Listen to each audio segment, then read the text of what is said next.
Welcome to Geotechnical Engineering Sessional Course CE342. Today we are going to determine the relative density of sand. For this experiment, we determine the relative density of sand using a vibrating table. The apparatus consists of a mold assembly consisting of standard mold. The mold has a diameter of 6 inch and a height of 6 inch. Attached to the mold is a collar. As you can see, the collar is at first removed from the mold and the weight of the empty mold is taken. After taking the weight of the empty mold, the collar is again attached and then we can carry on with our process, which will be discussed later on.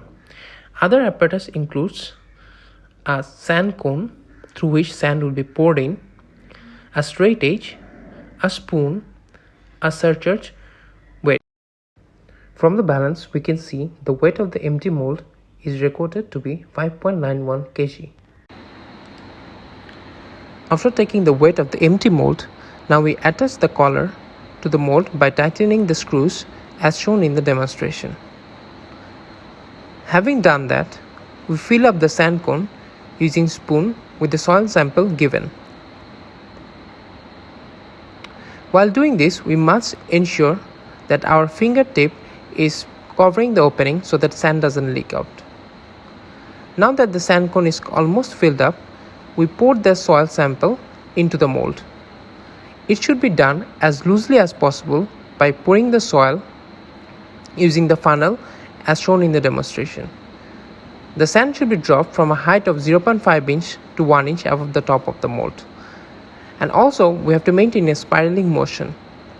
This is to minimize particle segregation. After the cone has emptied completely, we fill it up with sand once more.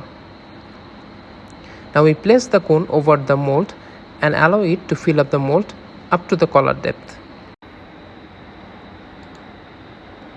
After the mold has been filled completely, we remove the collar carefully.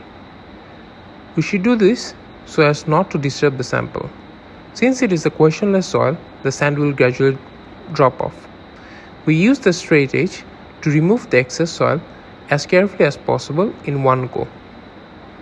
Now we remove the sand from the sides of the plates and now take the weight of the mold along with the soil sample. The weight of the mold along with the soil sample is found to be 9.60 kg. The next step is to drop off all the sand from the mold and we attach the collar to the mold once again and fill it up using the sand cone. We have to do this 3 times so that we have 3 individual readings of the weight of the mold along with the soil sample.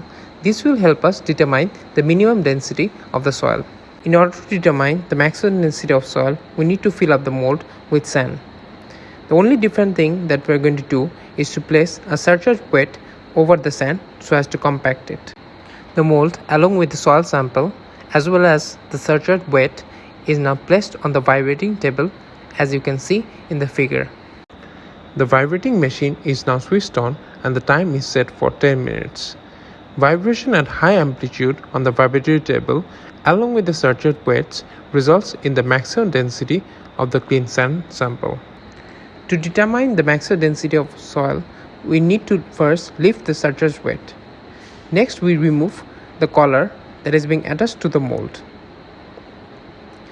The same as before, we will then use a straight edge to slowly screed off the excess sand over the mold. Now we have a plain surface. Now we are going to take the weight of the mold along with the compacted soil sample in a weighting balance. The balance shows the weight of the mold along with the sand in its densest state is 10.05 kilograms.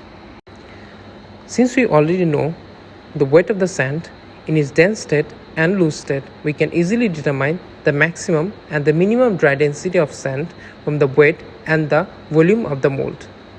Now if we have the density of sand from a compacted fill, we can easily determine the relative density of the fill using the formula shown here.